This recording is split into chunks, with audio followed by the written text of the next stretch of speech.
from America and Canada. Inviting you down to my hometown. This shore is shore, oh, when you come down. Smiling faces over here. This welcome awaits you. Oh, when you get here, you hear them. Oh, no, we didn't know, say, someone sweet like this. Oh, no, we didn't know, like someone sweet like that. Oh, no, we didn't know, say, someone sweet like this. Oh, no, we didn't know, like someone sweet like that. Summer is made up with his mainline and keys.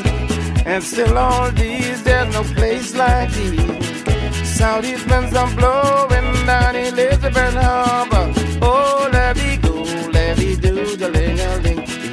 Oh, no, we didn't know, say, someone sweet like this. Oh, no, we didn't know, like someone sweet like that. Oh, no, we didn't know, say, someone sweet like this. Oh, no, we didn't know, like someone sweet like that. It's always made up this mainland and keys. And still all these, there's no place like these. Southeast winds are blowing down Elizabeth Harbor. Oh, let-me-do, the ling-a-ling. You hear them? Oh, no, we didn't know, say, someone sweet like this. Oh, no, we didn't know, like someone sweet like that. Oh, no, we didn't know, say, someone sweet like this. Oh, no, we didn't know, like someone sweet like that. Inviting you down to my hometown. This shore is shore, oh, when you come down. Oh, no, we didn't know, say, someone sweet like this. Oh, no, we didn't know, like someone sweet like that. Ex-summer is made up with his mainland and keys. And still all these, there's no place like these. You've been here 3 times, you're coming again. Oh, 'cause we don't know, say, you find a friend, you hear them. Oh, no, we didn't know, say, someone sweet like this. Oh, no, we didn't know, like someone sweet like that. Southeast winds are blowing down Elizabeth Harbor. Anywhere the wind blows, it blows right back to me. Southeast winds are blowing down Elizabeth Harbor. Oh, let-me-do, the ling-a-ling.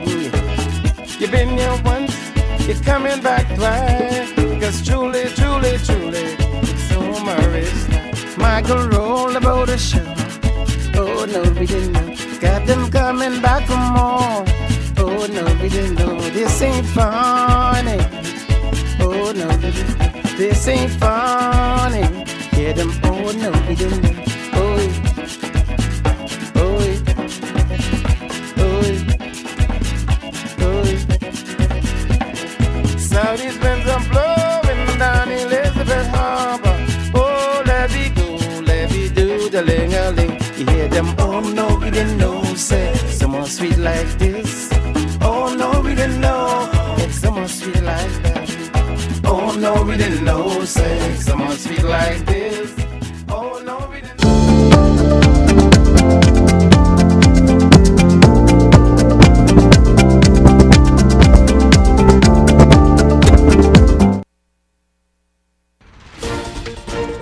Coming up tonight, the Attorney General weighs in on charges being brought before the driver of the Shirley Street crash. Also, the Christian Council is also weighing in, making a plea for grace. And later, a recent basketball brawl now the subject of a police investigation. Eyewitness News starts now. Good evening, everyone. I'm Janelle Longley. Thanks so much for joining us. Topping news tonight. With 5 counts of vehicular manslaughter now before the courts, attention is shifting from the investigation to the potential consequences. As officials say, while every case is decided on its own facts, defendants convicted in similar multiple fatality crashes have historically received prison sentences. Our Linton Ritchie Jr. has the details in tonight's top story. The future of 19-year-old Marcus Thacker Jr. hanging in limbo as the possibility of imprisonment could be a reality for his alleged role in the deaths of 4 teenage girls and 1 teen boy after a tragic vehicular crash. Yes, there's generally an award if you have multiple deaths. That's Attorney General Wayne Munro explaining that based on his experience in the legal arena and the outcome of similar cases, imprisonment is the likely outcome for defendants. Thacker Jr. has entered a battle for freedom as he faces 5 counts of vehicular manslaughter. The teenage driver is being prosecuted under Section 44A of the Road Traffic Act, Chapter 220, vehicular manslaughter by dangerous driving. The act reads that any person who commits an offense and is liable on conviction on indictment to, quote, imprisonment not exceeding 10 years. Munro notes that sentencing will vary as he referenced previous outcomes that was reportedly handed down to a defendant charged with vehicular manslaughter by dangerous driving. There have been awards of a year, 2 years. I'm aware of a matter originating out of Grand Bahama where a young man was speeding, drove off the road, killed the 3 persons in the car, and he was awarded 18 months in prison, and that was upheld by the Court of Appeal. Before the teen driver was charged, relatives of several victims publicly called for justice, despite their reported close ties to Thacker Jr.'s family. Those pleas were later backed by Diana Wright, the mother of Evelina Johnson, one of the crash victims. I feel like it should be, because it is what technically what it truly is vehicular manslaughter. He is a kid, yes. You understand? But at the end of the day, in any other country, if this was any other country that we were living in, he would be charged with vehicular manslaughter. On Monday, Thacker Jr. was informed that his matter will be fast-tracked to the Supreme Court, proceeding by way of a voluntary bill of indictment to be served on October 22, 2026. Linton Ritchie Jr., Eyewitness News. As emotions continue to run high following the deadly Shirley Street crash, there's one advisory board pushing for grace to be extended to the driver in that incident, particularly with the seemingly rough road ahead. Rebecca Bain has more. Despite the wave of public criticism and even threats directed at Marcus Thacker, the driver charged in one of the country's most recent devastating traffic crashes, Bahamas Christian Council President Mario Moxie says he should not be the response. We tend to villainize the driver in this instance, and these individuals, despite what may have come across social media, this is a young man who is grieving. He knows these victims personally. They're all from the same island, so he's taking on a weight, and there's a responsibility that comes with that internally that we must all be mindful of. Thacker has been charged with 5 counts of manslaughter in connection with the deaths of Stenia Webb, Diamond Stubbs, Evelina Johnson, Patricia Brown, and Keno Gordon. While Moxie says the legal process must be allowed to take its course, he believes many Bahamians should also remember the human side of the tragedy. I'm not saying that, the law should not be pursued, but at the same time, it's important for us to stand with him and let him know that he's not alone, because he is carrying a pain that many of us can't even begin to relate to. Following the crash, the Bahamas Christian Council launched a fundraising effort to assist those affected. However, the initiative drew criticism after his statement referenced only 7 individuals, leading some to question whether the driver had been excluded from the council's support. Moxie says that was never the intention. One of the individuals didn't have mounting medical expenses as the others did. Some of them are having to face surgery, and then, of course, the burial expenses. For that particular young man, our hearts also ache for him and his family and what they're going through. He says the Christian community has responded generously to the appeal, and the funds raised will be distributed fairly to the families as they navigate the emotional and financial impact of this unexpected tragedy. Some of them are going to be buried in the family island, but there's still services here locally in Nassau that will transpire, and then the expense of moving their loved ones from one island to the next. There are 2 of them that are hospitalized, and they have medical bills that they're having to pay at this time. So we want to assist them with that. As the nation continues to mourn the lives lost in the Shirley Street crash, Moxie is encouraging Bahamians to honor the victims by keeping their legacies alive. Tell that they were making something of their lives. They academically, they're valedictorians. As far as sports is concerned, they were achievers. Musically, they were achievers. So they were doing something. Rebecca Bain, Eyewitness News. Meantime, the family of Keno Gordon is hosting a cookout on Independence Day to raise funds for funeral expenses. Gordon was the fifth casualty of the Shirley Street crash that claimed the lives of 4 other females on scene. Gordon was one of 3 many were hoping would pull through. The cookout again is this Friday in Fox Hill at Island Connect between 12 p.m. and 6 p.m. The ticket prices are $18 and $20. In other news, the government continues to face mounting pressure to reassure Bahamians that there is an end in sight to the latest wave of widespread power outages. Energy Minister JoBeth Colby-Davis issuing a release today promising a comprehensive update on the government's energy reform efforts. But despite electricity being restored to several communities, there is still no definitive timeline for full restoration across New Providence. The minister largely echoed explanations previously offered by Bahamas Power and Light CEO Tony Pratt, pointing to severe weather that affected operations at the Blue Hills Power Station as the latest trigger for the disruptions. But for many residents, those explanations are becoming increasingly difficult to accept, particularly after consumers endured another round of blackouts linked to ongoing generation and infrastructure upgrades. Colby-Davis has consistently argued that temporary disruptions are an unavoidable part of modernizing an aging power system. For the full statement, visit our social media pages. Well, Free National Movement Deputy Leader Shannon Don Cartwright is also criticizing the government and the continued issuing of press releases on the ongoing power woes. Cartwright also slamming the most recent press statement from Energy Minister JoBeth Colby-Davis as he asserts that the Bahamian people deserve more. In fact, he called for the nation's leader to address the matter directly. The Davis administration, from the beginning of its first term and now into its second term, has been loud as it has lauded its energy reform policy as groundbreaking and transformational.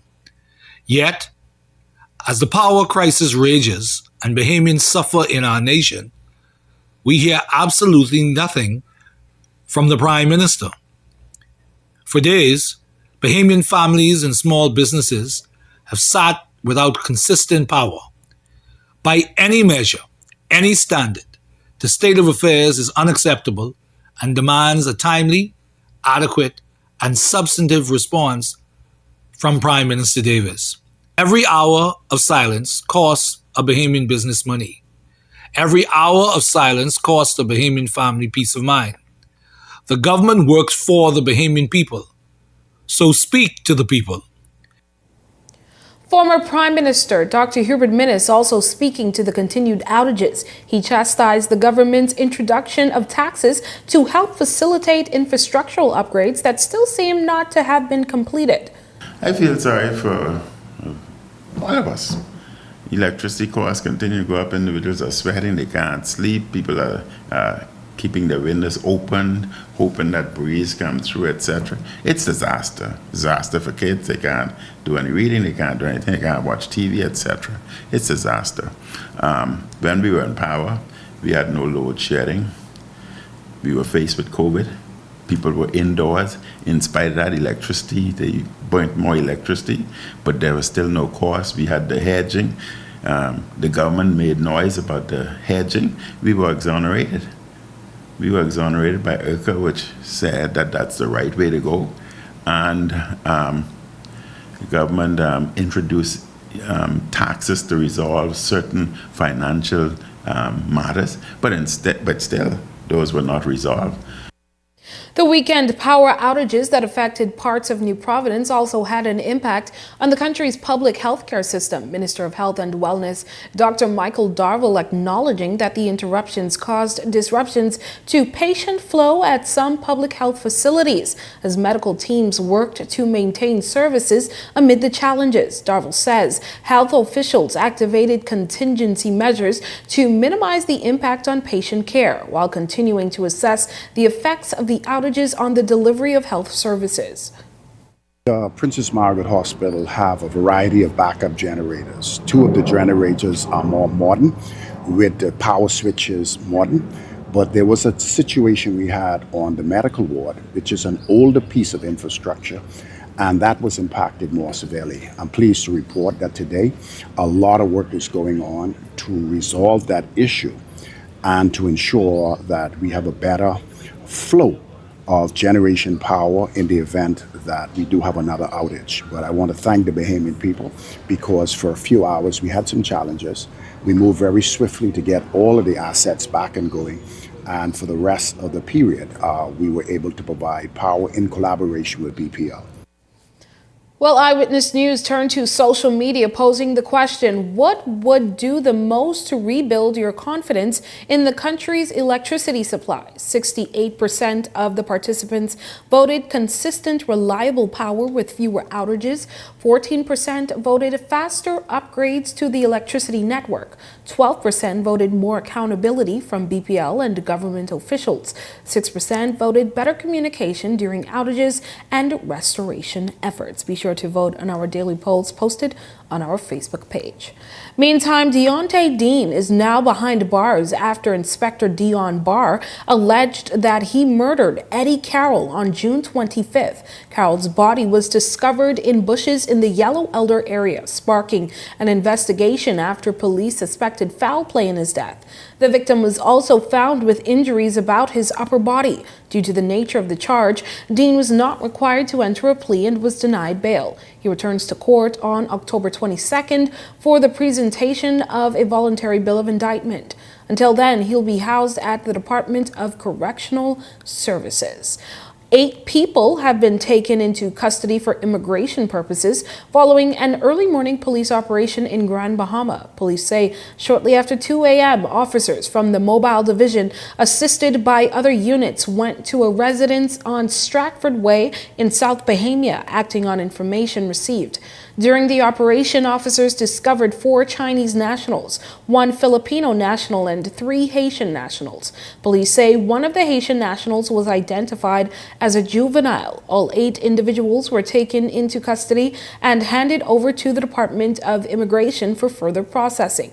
As investigations into this matter continue, police are also investigating a reported self-harm incident involving a 40-year-old man on Dean Street. Authorities say shortly after 10 p.m. Monday, they were contacted by the man's sister, who reported that he had been injured. The man was taken to hospital, where doctors determined his injury was superficial and not life-threatening. Police say the man has reportedly experienced similar incidents in the past and previously received care at the Sandilands Rehabilitation Center. Following his medical assessment, arrangements were made for him to be transferred to Sandilands for further evaluation and treatment. Investigations into this matter continue. Well, former Prime Minister Dr. Hubert Minnis is raising eyebrows tonight at what he labels a questionable change of heart by Prime Minister Philip Davis to increase parliamentarian salaries. Dr. Minnis recalled when he put forth a proposal for a systematic increase to MP salaries as Prime Minister in 2017, being rejected by members of both the Free National Movement and the Progressive Liberal Party, including the now Prime Minister.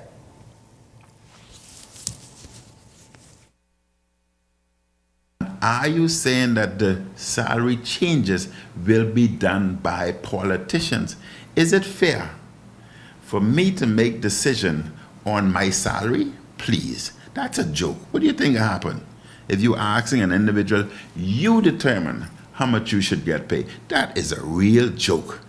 Only a fool would say he shouldn't get more. You have to be joking. Establish a committee just like the judges, a salary review commission. Take it out of the hands of the politician so that you have it legislated and everybody can see why the changes. It's debated after the committee reports. You cannot ask people to pay themselves and make decisions on what their salaries will be. A brawl at a basketball contest held here in New Providence, now the subject of a police investigation as authorities probe what led to the violent altercation which nearly disrupted the game. The fight unfolded during the second half of the contest. A video also widely circulated on social media showing 2 men entangled and trading punches moments before others stepped in and separated them. The police are aware of a video circulating on social media that depicts an altercation involving several men at the Secondal Isaacs Gym during an international basketball event. Police officers who were on duty at the event responded immediately to the incident and commenced an investigation. The actions of the police officers seen in the video are currently the subject of a thorough investigation by the Complaints and Corruption Branch to determine the circumstances that led to the incident. Upon completion of this investigation, the findings will be submitted to the Commissioner of Police, who will review the matter and determine the appropriate course of action. Well, we've added another access point to make sure that you're up to date with news. Follow the Eyewitness News WhatsApp channel by scanning the QR code on your screen or visiting our social media pages for a direct link. And while you're there, don't forget to follow Eyewitness News on Instagram and Facebook. And if you've got a news tip or if you've seen news in the making, call the Eye on News hotline at 397-6397. We also invite you to send your letters to the editor for publication on all of our social media platforms at eyewitnessnewsbahamas@gmail.com. And if you're watching on our Facebook or YouTube page, share your thoughts about today's stories in the comments section. We want to hear from you. Well, we are just getting started in Eyewitness News, but when we come back, gas prices seem to be on the decline. We've got that story coming up, and later, keeping current with Bahamas Power and Light is back. We've got more on that right after this break. Vibes is resilience in motion. So even when things go out of sync, we do what it takes to bring the vibes back. At BTC, we understand your vibes because we live it. That's why we are dedicated to building a network as resilient as you, with a team of familiar faces working every day to keep you on beat. You are at the heart of everything we do. Our commitment is to keep your vibes flowing, no matter what. Captain Cash & Co. viral videos have shown you using what is said to be super speed to deliver cash to citizens around the world. Can you explain this? Those people are simply taking advantage of Cash & Go's Cash Now money lending service, our easy-to-use money lending portal. How does it work? Well, you simply enter your information along with a recent payslip, a picture of your ID, and then select your loan amount and the repayment term. We review it as soon as possible. And then once approved, we could have your cash delivered to your mobile wallet, or we could send it directly to a bank of your choosing. Any more questions? No. Thanks, Cash & Go, man. It's Captain Cash & Go. Comfort Suites Paradise Island is the best-kept secret in the Bahamas. Located directly next door to the Atlantis Resort, you'll receive all the privileges of an Atlantis guest with all the benefits of a Comfort Suite stay. Enjoy everything Atlantis has to offer, including Aquaventure Water Park, plus all the amenities of Comfort Suites. Free Wi-Fi, free breakfast daily, and kids stay, play, and eat free. Visit ComfortSuitesPI.com. Come, let's celebrate the Bahamas independence. Stop by Janae's Uniform Center and get 30% off selected Independence Polo items. Get an additional 10% volume discount for 30 or more pieces.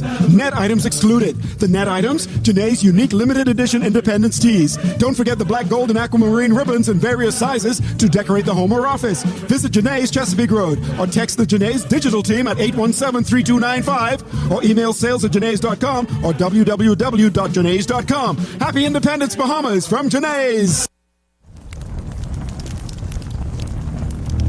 Long summer, hot sun, people coming over, and nobody feeling like cooking. This summer, wait for the sign. Presenting KFC Summer Bucket, the official meal of the summer.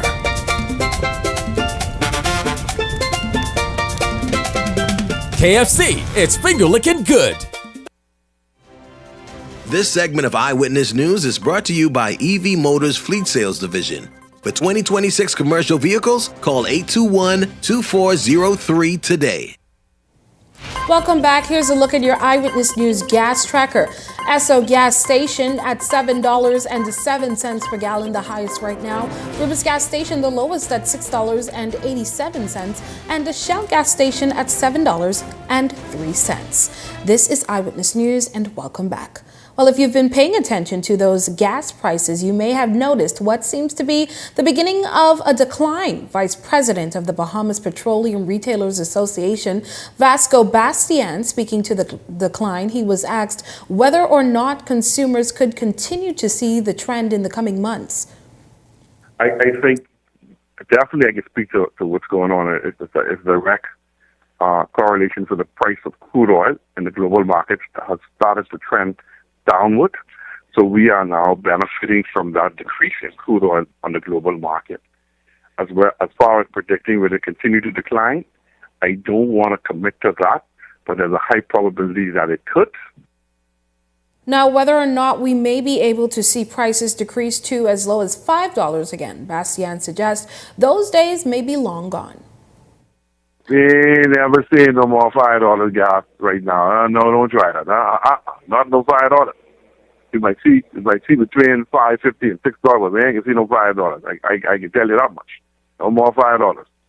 Those $5 days, they over. I ain't saying that right now. We don't control it, but so I don't want to speak to. I don't want to put my foot in my mouth. But if it continues the way it's going, then there's a high probability it could. But you never know with these things. One little misstep in the Middle East or in that region, things could go back up.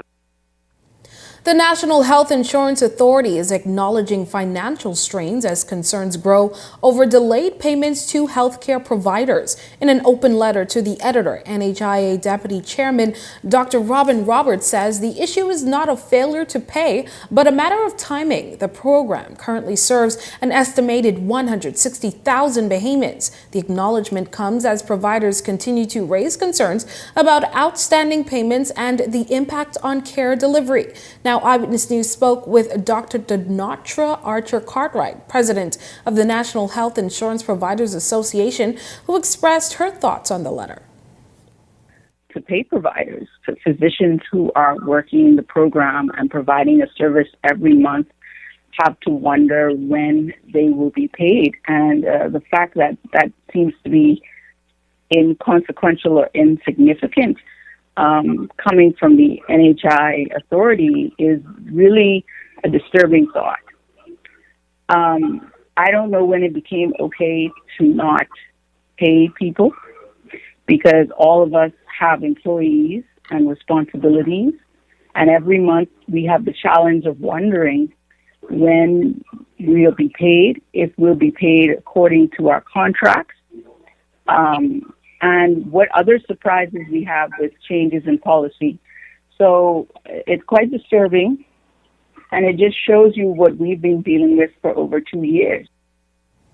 Meanwhile, in that same letter, Dr. Roberts stressed that accountability for healthcare outcomes cannot rest solely with the NHIA, insisting that healthcare delivery requires a partnership, one he says must be a two-way street. Dr. Cartwright says the message is clear. Strengthening the healthcare system will require accountability for all involved. Well, it's very clear, right? The reality speaks to what's really happening, and the reality speaks to the priorities of the leadership of the country. At the end of the day, if you do not care about the healthcare of the nation, the people, and the people partnered with you to provide the healthcare, that's a problem. And unless we address the problems and try to fix the problems will continue. To just say that we'll pay you whenever, which has been the sentiment that we have been dealing with and why we've had to speak up, is the problem. Because that's why it hasn't been made a priority. Because they don't see it as important to pay the people that they owe, to do what is in our contract for them to do, and to pay us accordingly. Because that allows us as physicians to not be in survival mode. In other news, a video circulating on social media has sparked fresh concerns about animal cruelty in the Bahamas. The video shows a woman and her children rescuing a dog that had been trapped inside a washing machine with a heavy rock placed on top, preventing the animal from escaping after they heard faint cries coming from bushes near their home during a power outage. Bahamas Humane Society President Kim Arana says the incident is a wake-up call that animal cruelty remains a serious issue in the country, and he's urging people who can no longer care for their pets to surrender them rather than abandoning or abusing them. They should come and talk to us, because sometimes we can help people. I mean, if you have an animal that you own, why do you suddenly want to give it up? Is it because you can't afford it? We can help you. We have a food bank. We can help you. We can, if you can't keep it on your property, we can help you. We can give you advice. We are there to serve the public. We talk about the bad person who put it in there, but let's please give credit to the woman and her daughter and her son who rescued that dog. They were heroes. When you stop and think that somebody even came up with that as an option to get rid of a dog, you really have to wonder how evil their brain is. And then that person is at large walking around the community. What are they going to do to you or me if we annoy them? Arana adds that while the Bahamas has strong animal cruelty laws on the books, they are not being consistently enforced. In the Bahamas, people who know somebody who's committing acts of cruelty to animals they might tell you, but they say, don't use my name. Don't say I said anything. So, if you want to prosecute somebody, you have to have people who are going to write statements, people who are going to report what they've seen. Other is it's very hard, quite honestly, to get any of the powers that be to take it seriously. People just don't think of the animal as having the same sensations that humans have. I mean, they feel pain, they can die, they're frightened, they feel all the same emotions.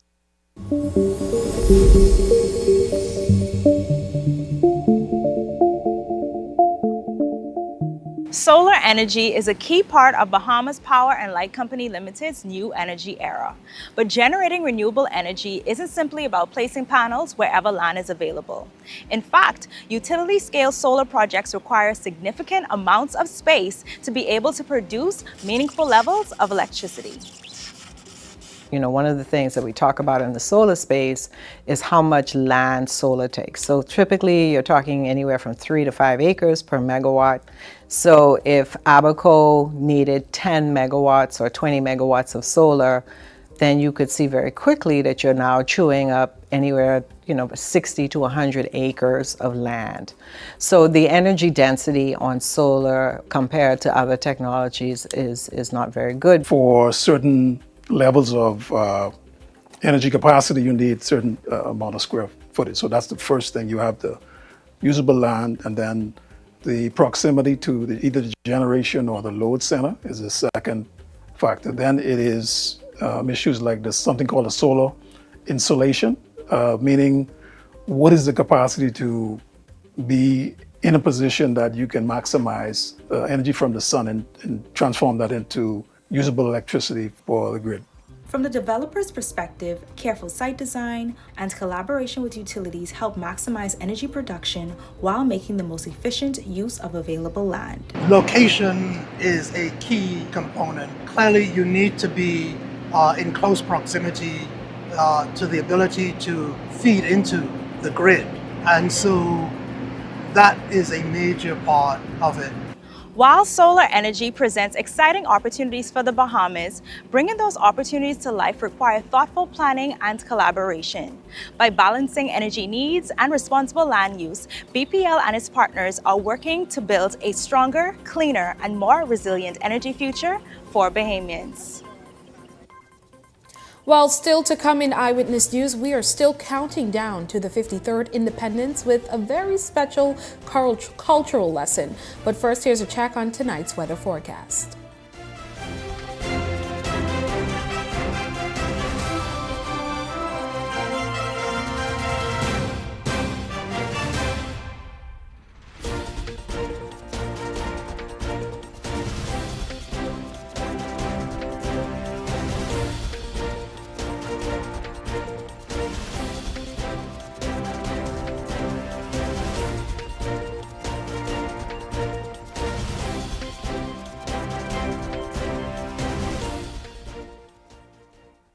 It's Independence time again, and Grand Bahama Tiles is celebrating big savings with their 20% off store-wide sale.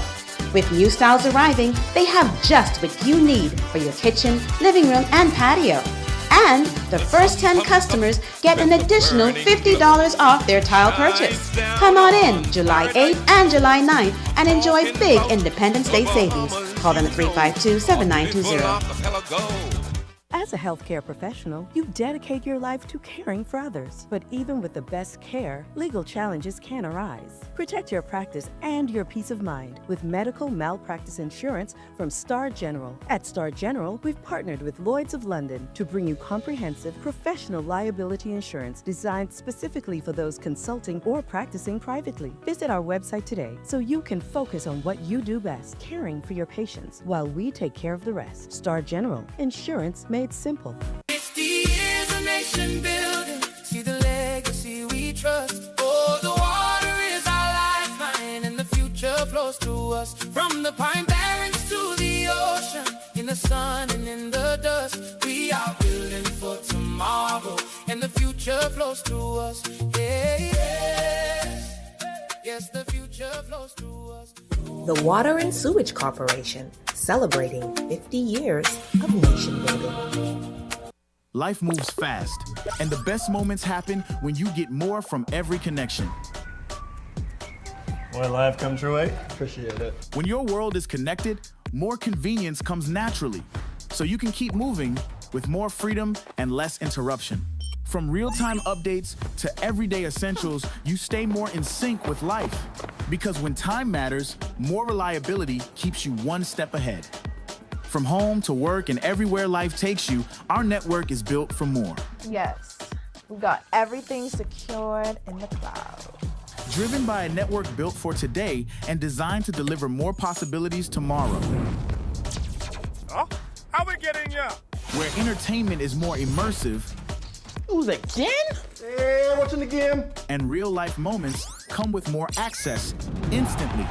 This is connectivity that feels out of this world. Join the family and experience more. It's good to be alive. You're watching Eyewitness News. The Road to 53 continues tonight, and again, a very special thank you to Fancy's Boutique, our official Independence Wear sponsor. Danielle Dean takes spotlight tonight with her private lesson on dealing with conch, long before it's mixed in your salads, eaten in fritters, or dished up with rice. She joins us live with the latest. Well, it's 3 days before Independence and a very sunny Bahamian afternoon, and we're here at Bang's Fresh Fish and Conch to learn about a Bahamian staple that everyone knows and loves. Come along with me. My name is Edward McFing. I am the proprietor of this little establishment, and here this morning I'm here to tell Danielle about our conch. The beloved marine mollusk is the base of many tasty Bahamian dishes.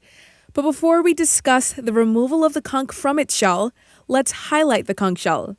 Did you know conch shells are rarely found with natural holes or cracks? Cracks come about because we have to dive them, and in doing so, we throw them in the boat, and they land on one another, and that shifts the shell and causes the cracks. The holes, though, were put here intentionally, because in order to preserve them, we have to keep them in the water. And if we throw them back individually, they're gonna crawl off. So what we do is we string 5 conch to a string, then drop them in the water so that they can be set. So whenever we need them, we get them to serve them nice and fresh. The calcium carbonate shells are multi-purpose and can serve as decoration, jewelry, and even an instrument. But to the fun part, for Bahamians, the real treasure is conch meat, used in multiple beloved Bahamian dishes, and it's safe to say that these are the top 3 favorites. You can have the conch salad. That's the conch that is marinated in the lime juice, along with vegetables. We do conch fritters. That's dipped, mixed in a batter, fried like hush puppies, and then you have a little ball, and it's nice and tasty. Then we have the fried conch. We call it cracked conch. Yes, but it's fried.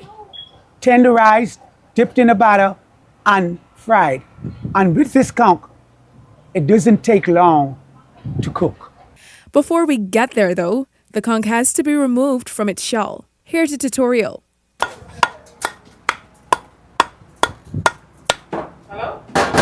We use this here bread or butter knife to release it from the shell. And this is how it looks when it comes out.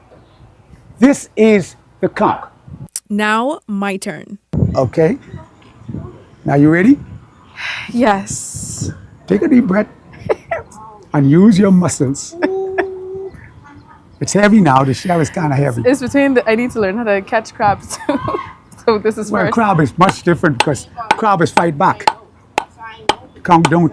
I don't think I'm doing anything. Can you go back into the conch Okay. and let me know if it feels like I've loosened it up? After some more trying, I finally got it. And there you have it. The queen conch remains a gem to be protected for future generations. And as we continue on the road to 53 years of independence, we highlight the delicacy, the heart of many of the Bahamas' most loved and internationally recognized dishes. Danielle Dean, Eyewitness News. All right, thanks, Danielle. The 31st Annual Peace on the Streets Basketball Classic returns July 13th through the 19th, tipping off at the Hope Center on Bahamas Games Boulevard before concluding with the championship games and the tournament's signature family fun night at the Kendall G.L. Isaacs National Gymnasium. Now, in its 31st year, the event has evolved into one of the Bahamas' premier community basketball tournaments, bringing together 48 teams across 6 divisions. New this year is a constituency division, adding a unique twist inspired by the competitive spirit of the country's recent general election.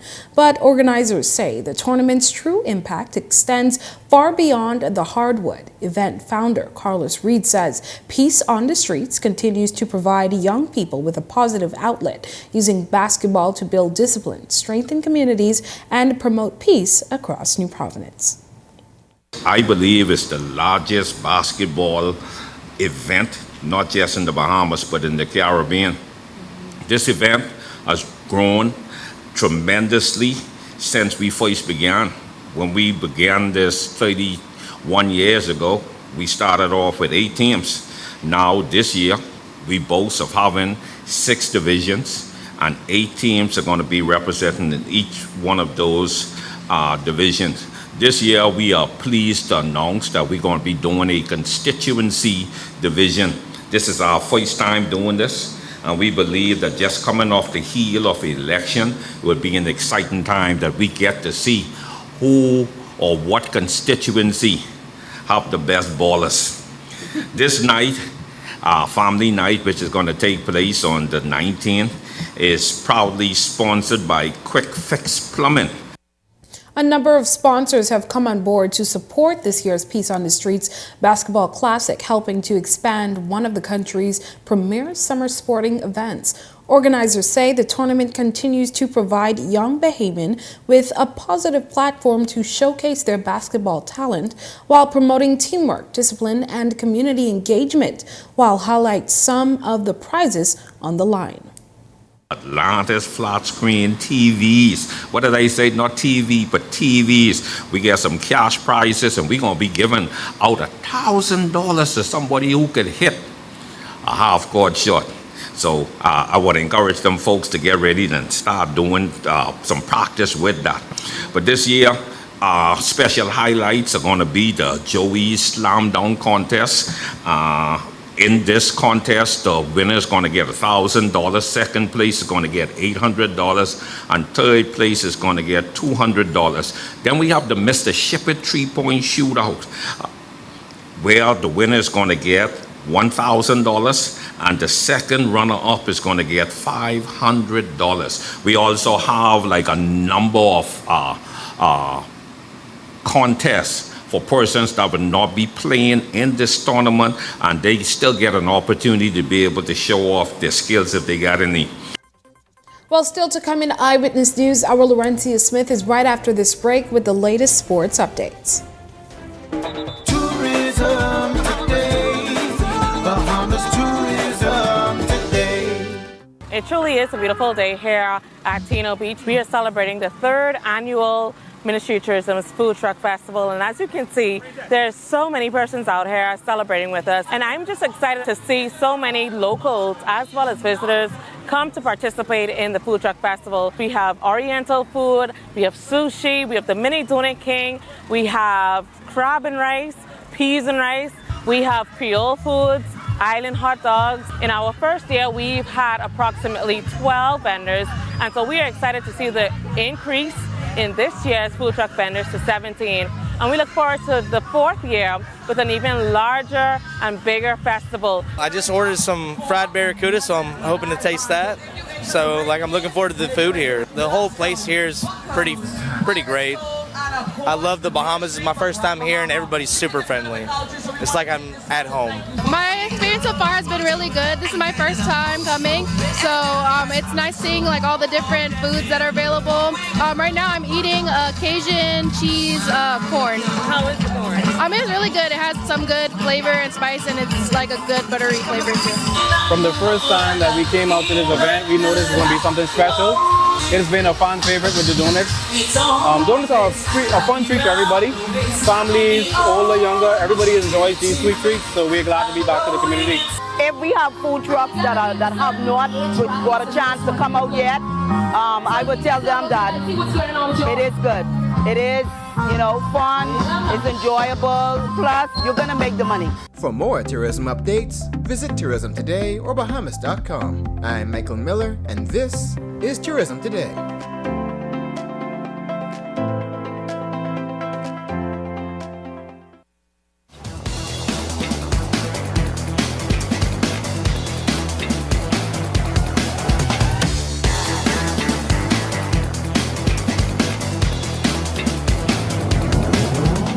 Eyewitness Sports is brought to you by 103.5 The Beat.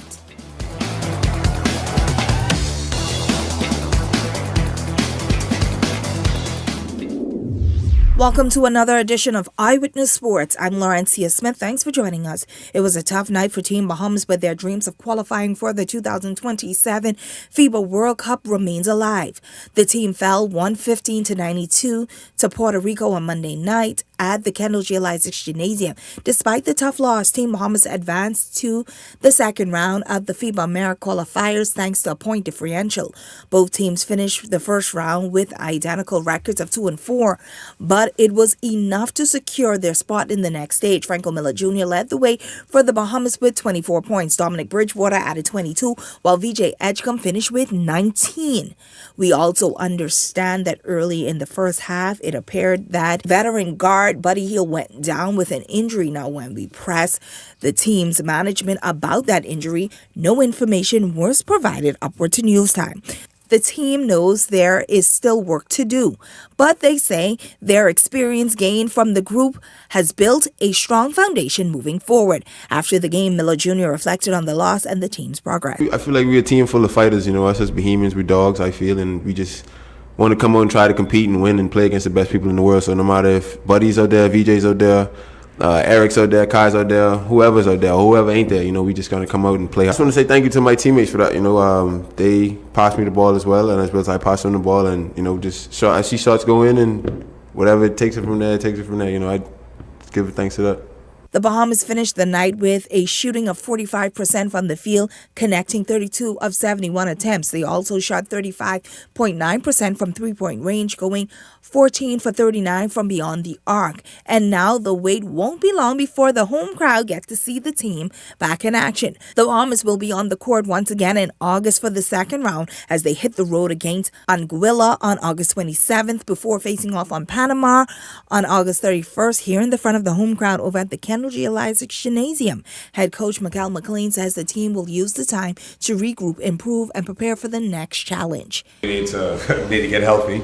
Get a couple guys in the training room, get them recovered, get them healthy. Like I said, study the film, see what we could have done better in this window with these two teams that we played against, Jamaica and Puerto Rico. It's a lot of stuff that we can clean up, send out some film because we won't be together. And then once we get back together, just really execute, the little things on offense and defense and continue to maximize every opportunity we got. Canada finished at the top of the group with a perfect 6-0 record and will also advance to the next round. In news from the NBA, the Los Angeles Lakers continue to make moves this offseason. According to ESPN, the Lakers have traded center DeAndre Ayton to the Washington Wizards in exchange for guard Jaden Hardy and 2 first-round draft picks. During his time with the Lakers, Ayton averaged just around 12.5 points, 8 rebounds, and 1 board per game while shooting 67% from the field. The former number 1 overall pick signed a 2-year deal with the Lakers last summer, but the team now decided to take a different direction in the front court. The Lakers is expected to turn its attention to free agent market as the team looks to add another big man next season. Well, that's a quick look at sports at this hour. I'm Laurencia Smith. Stay tuned for more news on the other side of the break. Welcome back to another episode of The Movement. For generations, Potter's Key Dock has powered livelihoods without ever being powered itself. This historic marine hub has operated through ingenuity, resilience, and makeshift solutions. But today, it stands on the threshold of transformation. Well, the groundwork has officially started to electrify the Potter's Key Dock for the very first time in our nation's history. And the Ministry of Energy is calling the project a major step in modernization and sustainability. The Ministry of Energy is now laying the groundwork to electrify the dock for the very first time. And leading the charge is Energy Minister JoBeth Colby Davis, who toured the site meeting with vendors whose daily lives stand to benefit from this long-awaited upgrade. I think all the vendors are grateful for it because we use sometimes 4 or 5 generators a year. And we say thank you to the minister. So today, this project means access to reliable and sustainable power to continue to grow their businesses. The electrification project is being led by the Ministry of Energy, working alongside Bahamas Power and Light, the Ministry of Agriculture and Marine Resources, and the Ministry of Works. This new system will introduce lowering operational costs and environmental impact over time. Each individual stall will have their own dedicated meter. We are also installing spare infrastructure for the next 20, 30, even 40 years. The Ministry of Energy is so proud to be at the forefront of this national and historic initiative, and we invite everyone to celebrate the electrification of Potter's Key Dock. Now, vendors say that more reliable electricity changes everything. But of course, the Ministry of Energy says that this project is just a part of a more elaborate plan to make the Bahamas into a more energy-efficient place.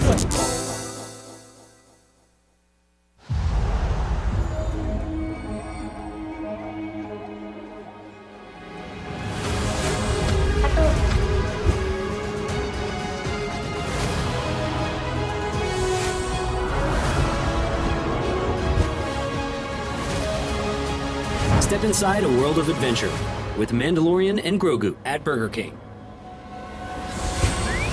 See The Mandalorian and Grogu only in cinemas. You're watching Eyewitness News. Well, this week, Thursday on July 9th, join Verizon Media Group along with the Eyewitness News team, 103.5 The Beat, Eye on the Nation, and Beyond the Headlines at our blood drive being held right here at ILTV Studios from 10 a.m. to 3 p.m. as we do our part to help assist in tackling the shortage of blood at the country's blood bank. We hope to see you all join us on Thursday, right before Independence Day for this community event. Well, coming up in Beyond the Headlines, our host Shanique Miller dissects today's top stories with special guests. That's coming up in Beyond the Headlines. That starts right after this, and that does it for us here at Eyewitness News. It's certainly been a pleasure having you in our company tonight. On behalf of the entire news team, I'm Janelle Longley saying goodnight. This year, Island Luck Sportsbooks sent one of their very own customers all the way to San Antonio to watch Game 5 of the NBA Finals. The Knicks closed it out right then and there. No Game 6, no Game 7. Our customer was sitting in that arena the night the championship was decided. That's the kind of luck we talking about at Island Luck Sportsbook. Winners live here.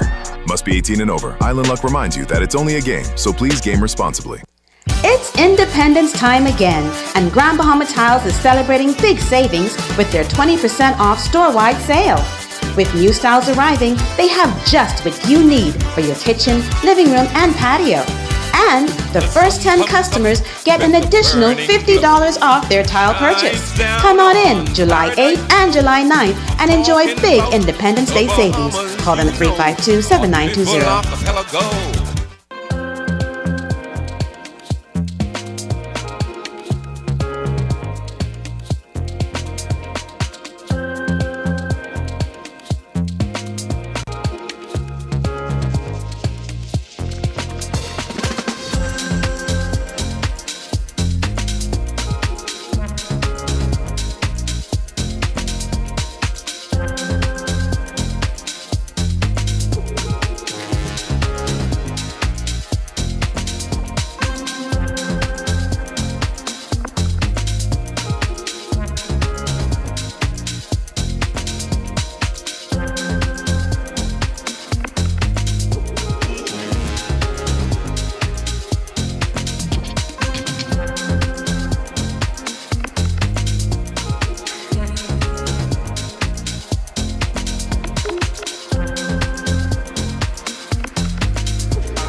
Well has expanded their testing menu. We now offer blood work, drug screening, and so much more. Our hours of operation are Monday to Friday, 7 a.m. to 5 p.m., and Saturday, 8 a.m. to 1 p.m., located on 11 Madera Street. We are here for all of your laboratory needs, with fast and reliable lab work done by our friendly and knowledgeable staff. Let us help you take the needed steps to stay in the know about your health. Let's keep working towards a healthier you. Stay eatin' well. This year, Island Luck Sportsbook sent one of their very own customers all the way to San Antonio to watch Game 5 of the NBA Finals.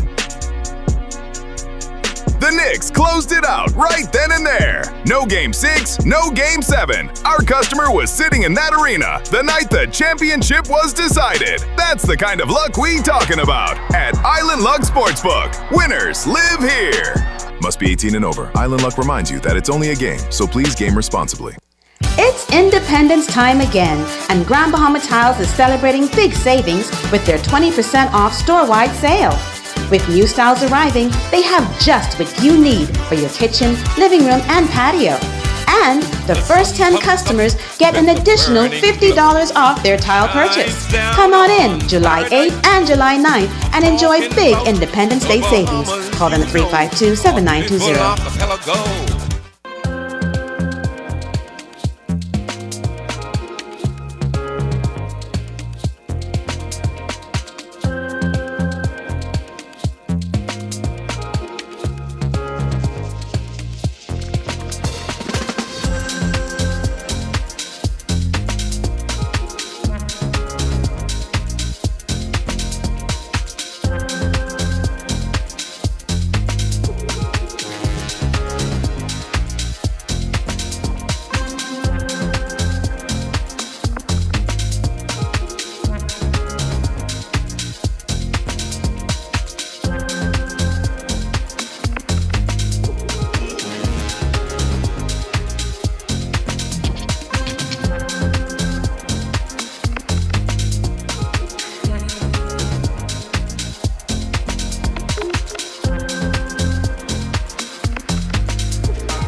Well has expanded their testing menu. We now offer blood work, drug screening, and so much more. Our hours of operation are Monday to Friday, 7 a.m. to 5 p.m., and Saturday, 8 a.m. to 1 p.m., located on 11 Madera Street. We are here for all of your laboratory needs, with fast and reliable lab work done by our friendly and knowledgeable staff. Let us help you take the needed steps to stay in the know about your health. Let's keep working towards a healthier you. Stay eatin' well. This year, Island Luck Sportsbook sent one of their very own customers all the way to San Antonio to watch Game 5 of the NBA Finals.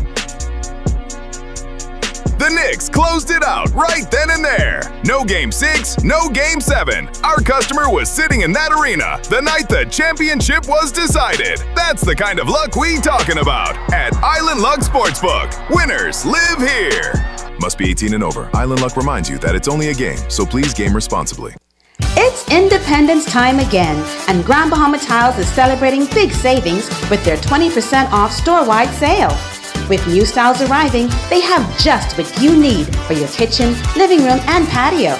And the first 10 customers get an additional $50 off their tile purchase. Come on in July 8th and July 9th and enjoy big Independence Day savings. Call them at 352-7920.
Well has expanded their testing menu. We now offer blood work, drug screening, and so much more. Our hours of operation are Monday to Friday, 7 a.m. to 5 p.m., and Saturday, 8 a.m. to 1 p.m., located on 11 Madera Street. We are here for all of your laboratory needs, with fast and reliable lab work done by our friendly and knowledgeable staff. Let us help you take the needed steps to stay in the know about your health. Let's keep working towards a healthier you. Stay eatin' well. This year, Island Luck Sportsbook sent one of their very own customers all the way to San Antonio to watch Game 5 of the NBA Finals.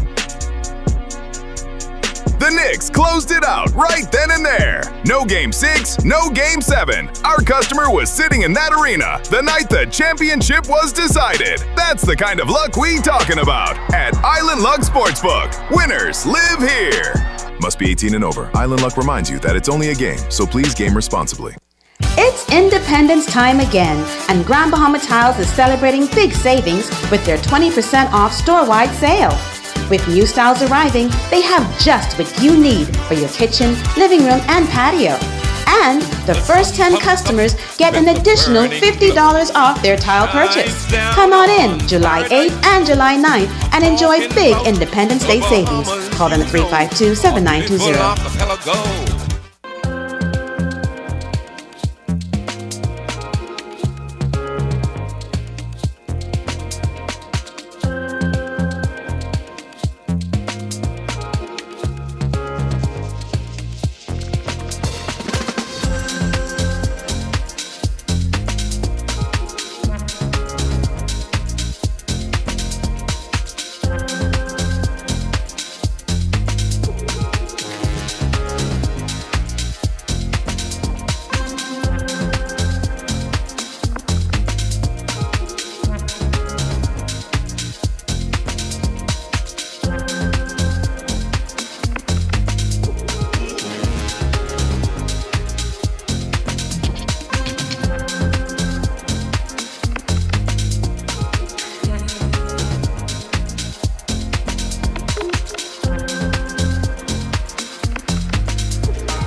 Well has expanded their testing menu. We now offer blood work, drug screening, and so much more. Our hours of operation are Monday to Friday, 7 a.m. to 5 p.m., and Saturday, 8 a.m. to 1 p.m., located on 11 Madera Street. We are here for all of your laboratory needs, with fast and reliable lab work done by our friendly and knowledgeable staff. Let us help you take the needed steps to stay in the know about your health. Let's keep working towards a healthier you. Stay eatin' well. This year. The thoughts, views, and comments expressed by the hosts, guests, callers, and advisors on Beyond the Headlines are not necessarily those of the management, ownership, or production unit of ILS, the Verizon Media Group. Beyond the Headlines is a production of ILTV Studios and cannot be represented in part or entirety without the express written consent of the Verizon Media Group. Beyond the Headlines is the intellectual property of the Verizon Media Group. Copyright 2026. All rights reserved.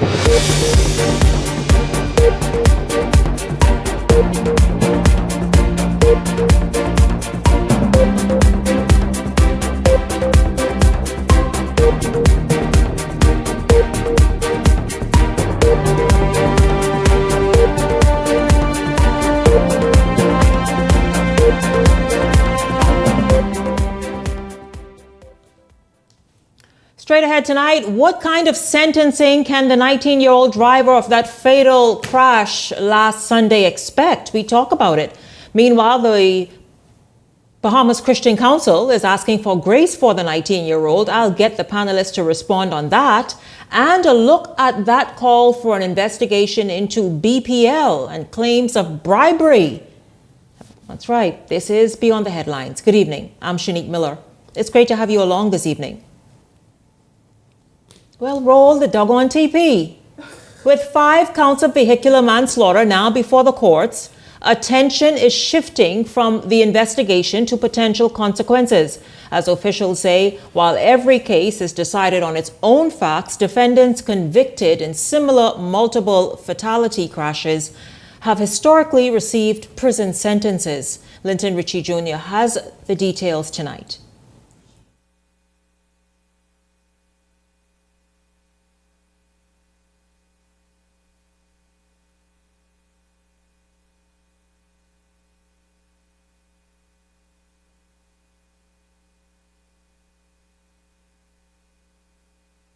When they have it, then they'll let me know. Welcome to Beyond the Headlines. Beyond the Headlines contributors, Peggy Candace and Ellington Ferguson. I'm expecting Glenroy Pratt as well, but I want to say good evening to each of you. Happy Independence. Welcome to the show. Good evening. Thank you for having me. I'm so glad to be here. Happy Independence, Bahamas. Good evening, Shanique. Thank you for having me once again. It's a pleasure to be here to lend my voice to the conversation. Yes, absolutely. You all, of course, you know, a lot has been said. People with varying opinions on the kind of sentencing that 19-year-old would perhaps be given by the court. As you know, 5 people unfortunately lost their lives in that fatal crash Sunday before last, something that shook the nation. The way it happened, the way we saw it play out. Of course, we eventually saw a video of the impact and how severe it was, and obviously with the lives lost. Your thoughts? Last night we heard, as he appeared in court, that there is a 10-year maximum sentence for vehicular manslaughter. Now there are 5 counts. People are wondering, would that be 10 individual years meted out possibly? Exactly, to serve concurrently. And, you know, is he deserving of what many would see as perhaps a harsh sentence? Good evening once again. I think we have to take into account that Attorney General, Mr. Wayne Monroe, spoke, and I think what he said was kind of suggestive to prepare the kind of sentencing that could happen. He spoke of a case of 2 vehicle murders in Grand Bahama, in Grand Bahama, and he said there was an 18-month sentence. And so in my head it's saying that the sentence is possible, sentencing is possible, and it don't have to be 10. 10 is maximum. Yes. So yes, it can be less than 10. From 1 to 10. Yeah, 1 to 10. And so 5 lives, that was in the case that he referred to was 2 lives, but this is 5 lives. And so I suspect that there will be time served. We want to be sensitive and compassionate and all those things, but you also have to take into account 5 lives were lost. This is again a very unfortunate situation, and I read in one of the dailies, Shanique, a long piece from the mother of the last young man that passed, and she really touched my heart when she spoke of she's not angry, she's not bitter. She said that she'd already forgiven the young man. And so this is a vexing matter for all of us, that 5 young lives were lost. And so we've got to mix our emotions and our feelings with some kind of compassion, like Pastor Mario Moxie said.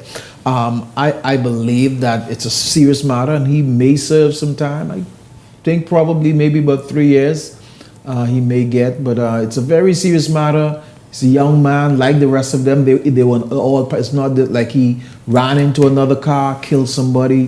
They were all together partying and having a good time, and the mother alluded to that. And it's unfortunate. People are hurt. People didn't like his reaction when they saw the social network. I still don't know how to read into those reactions, whether they were real, whether they were actually he's still in shock, what's going on with him, because it's not normal reaction. But one of the things that many, and I had conversation this afternoon with two individuals, and one of the things that we discussed was the adult involvement.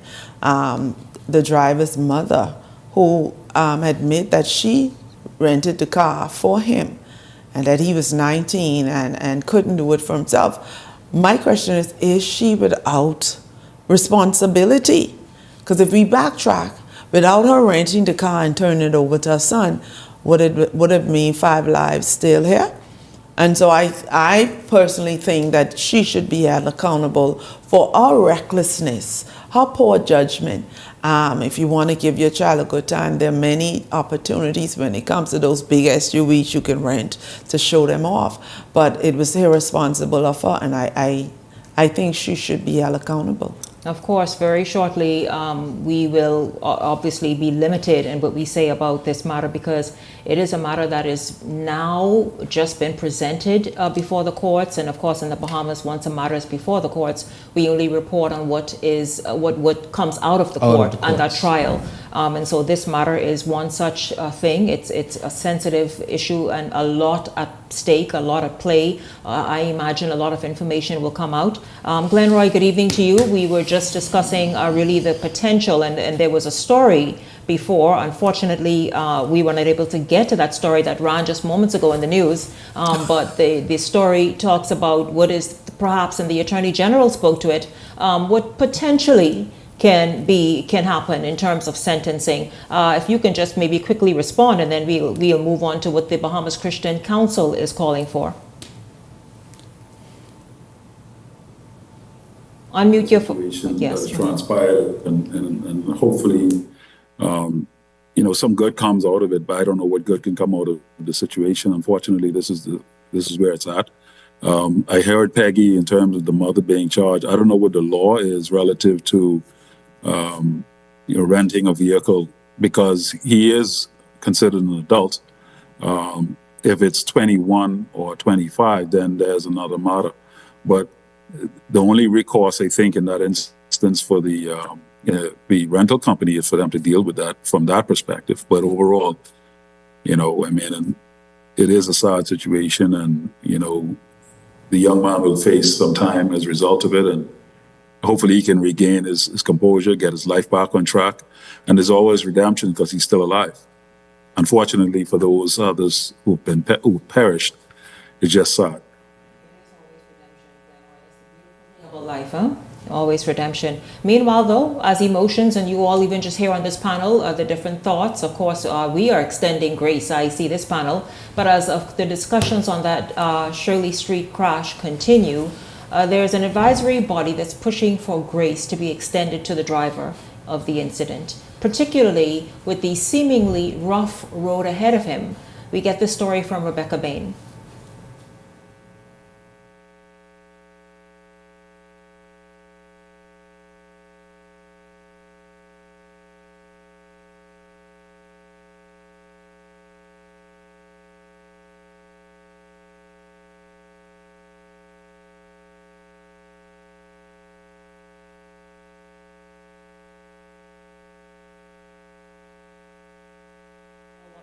To reset and start all over. Maybe that's what it is, because I know it's a short week. I know it's a holiday week. These stories just played. I don't quite understand. The Bahamas Christian Council is calling for grace, and someone mentioned that word right here a moment ago, to be extended to the 19-year-old. Ellington, it was you that said videos that went viral while he was in hospital, and perhaps some motions that he made that you feel as though perhaps he may have been in shock making them. But people's emotions are all over the place, understandably so. The nation is shocked and shook of what it is that's taken place. And so your thoughts, you all, about the fact that as we move forward and watch this trial play out before our eyes, that as the Christian Council says, let's sort of watch it all play out with a measure of grace towards this individual. Yeah, I think, Shanique, we got to kind of stand back, allow this to process through the court. I know everybody have had their say in social network across all platforms, in news media and everywhere. Let's now let it play out. Let's see once this young man began to face this. He has a lot to face. These were not some people that, like I said earlier, he ran into or knocked down on the side of the road. These are all friends. The mother of the last gentleman that passed away said that they grew up together. They were all friends. I mean, they know each other. So right now, as it stands, we don't know what's going on the inside of him, whether it's disbelief or whatever trauma I believe that he is going through some level of trauma. These were not strangers that he was just picking up and speeding with these strangers and just driving them. These were all friends, okay, who grew up together, interact with each other's home and all of that. And so let's allow this to play out. I agree. Let's wait on the courts. Grace could be less than 10 years for each count. So that will be grace there, but we'll wait to see.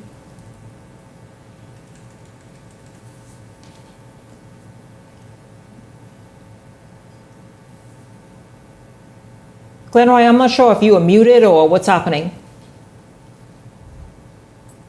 Yeah, sorry. I think what will be held into account is the fact that the individuals all participated in the vehicle, unfortunately, and to some degree there is some responsibility on everybody involved. Unfortunately, that they lost their lives, and that may be something that may be in play here.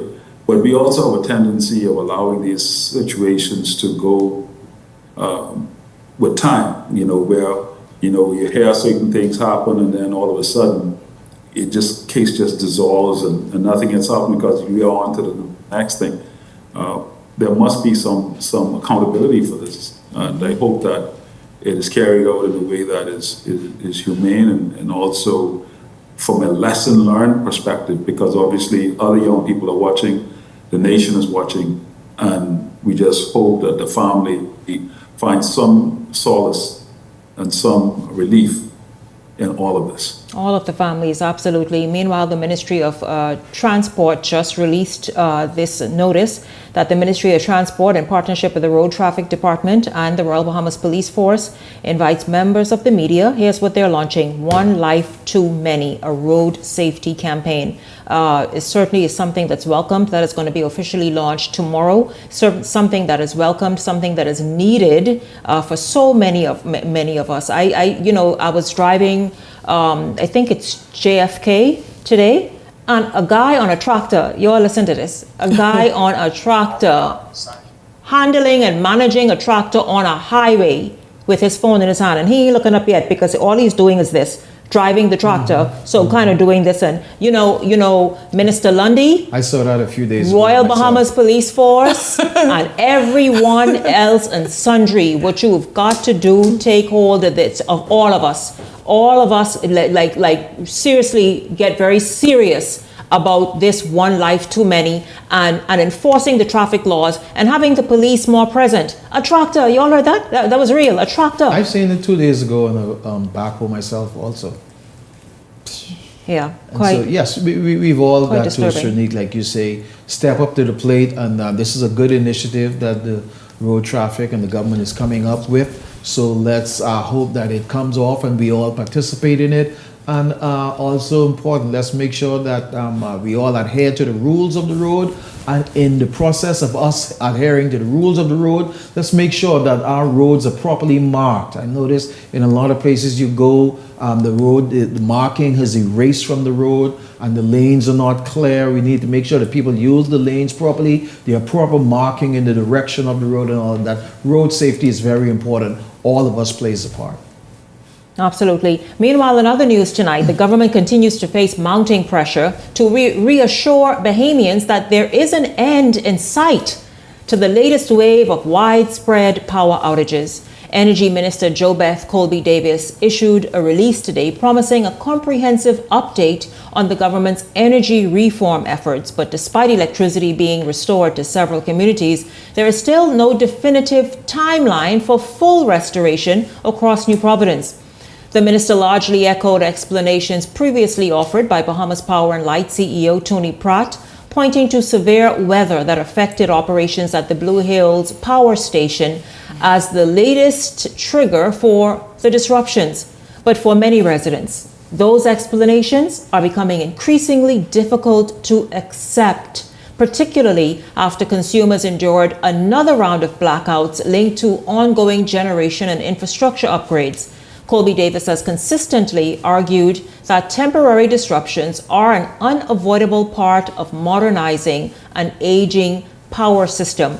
I want to know what you all think of that. I'll say this: it is vexing when Sunday was one for the books. We know that. And Leslie said last night, based on his experience and knowledge of BPL, BPL workers do not like to work with something called live wires. For them to go in and assess and make repairs and work on an issue, they have to shut the entire thing down. So he feels as though this is what prolonged the blackouts until they could have gotten their work done fully on Sunday. And I understand some areas were still out.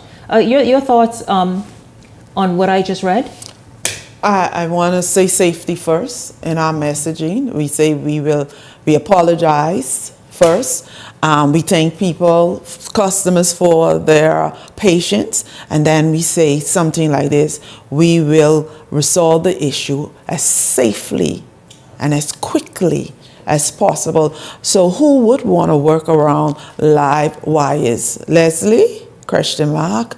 Every time a BPL employee, a linesman step out there, whether it's thunderstorm, whether it's electrical storm, they put their lives at risk. Every time they climb a pole, and I'm not making excuses. I'm saying it is saying what it is. Who would want to work on live wires? Glenroy, I need you to jump in and help me out. Jump in, Glenroy. You know why? Because Glenroy. Because Glenroy. It's like I stood. Peggy, it's one host. Go ahead. One. Thanks very much. Because if I signed up to do this show, and I figure I don't like makeup and dressing up, and I don't like stepping into what the show requires. What the dickens am I doing here? That's not live wires. It's not live wires. That Leslie said from his days, Glenroy, and I'm sure it continues, these BPL workers have been trained in the Caribbean by international counterparts, but they refuse to do it. But this is something in 2026. This is what they're refusing to do. Aren't you properly trained and skilled? You know what? It is shocking that BPL lines pun intended do not want to work yes, with live wire. Yes. The fact is, that's like a policeman saying he doesn't want to get shot. He don't want to use a gun. No, he don't want to get shot. That's why he have a gun. You know, the reality is, you will be shot at as a policeman, perhaps at some point in your career. That's a dangerous job. The reality is, if you are going to sign up to work at BPL and you are a linesman, by the name linesman, that means you're going to handle wires. Not live wires. Live wires. Peggy, nobody buying what you selling tonight. I don't care what nobody buying, but I encourage them not to fool with live wires for you ungrateful people. Because if y'all could make... Don't wait for them. You're not going to die. Go ahead, Glenroy. Finish your point. Don't listen now. Go ahead. Wires, I understand. Yeah, you safely in hotel. That may be a challenge, right? You safely tuck away in hotel. Safety is paramount. But the reality is, let me finish. The reality is also though, if we have people there that are hired, that are supposed to be doing that job, and they are not doing that job, then they need to move off from the job. Yeah. Bottom line. And no come excuses. to the safety of tourism. Well then, Peggy, you all want to be paid. Peggy, you all want to be paid.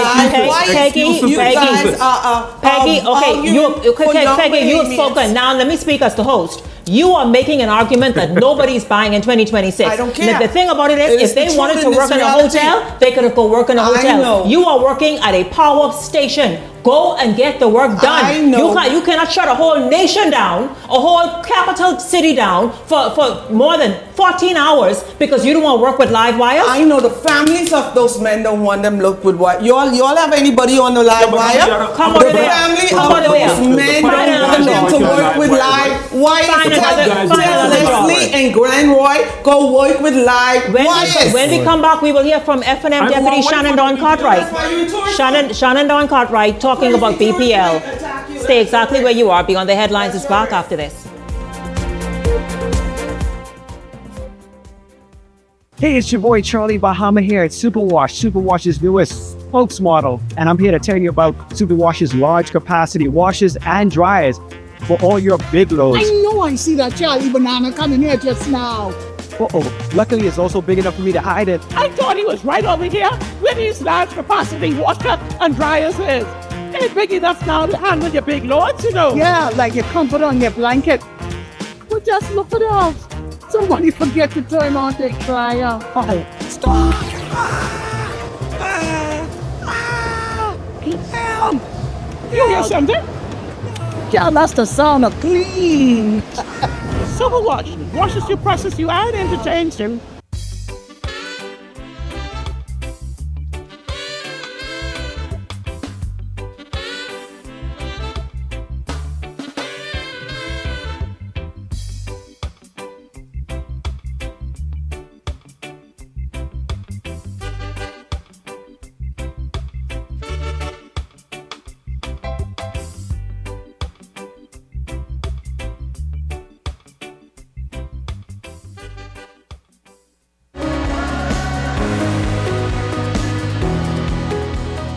Here at CBS Bahamas and the CBS Pro Store, we believe in our prices. That's why we offer our price match guarantee. If you find any of our items being sold for a lower price at any of our competitors, whether that's online or in store, let us know about it and we'll beat the price right there on the spot. No one does it like CBS Bahamas. Learn more at cbsbahamas.com. When the craving hits, there's only one thing everybody agrees on. Hot, crispy, Wendy's chicken tenders. Made to satisfy every bite. Whether it's served as a slider or wrap, it's always perfectly seasoned, perfectly crunchy, and always cooked fresh. From lunch with friends to family moments worth sharing. For chicken tenders you're gonna know by name, gotta be Wendy's. It's Independence time again, and Grand Bahama Tiles is celebrating big savings with their 20% off store-wide sale. With new styles arriving, they have just what you need for your kitchen, living room, and patio. And the first 10 customers get an additional $50 off their tile purchase. Come on in July 8th and July 9th and enjoy big Independence Day savings. Call them at 352-7920. Hey, it's your boy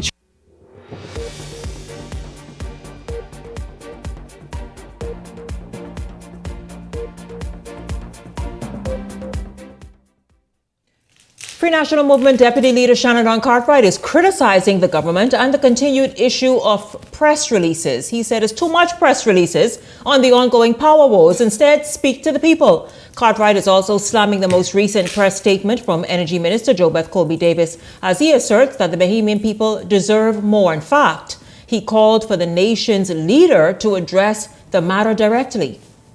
The Davis administration, from the beginning of its first term, and now into its second term, has been loud as it has lauded its energy reform policy as groundbreaking and transformational.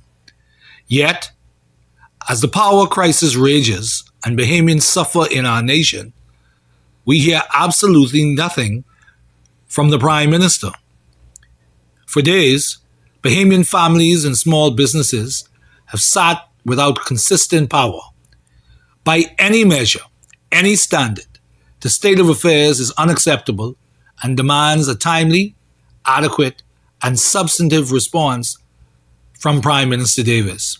Every hour of silence costs a Bahamian business money.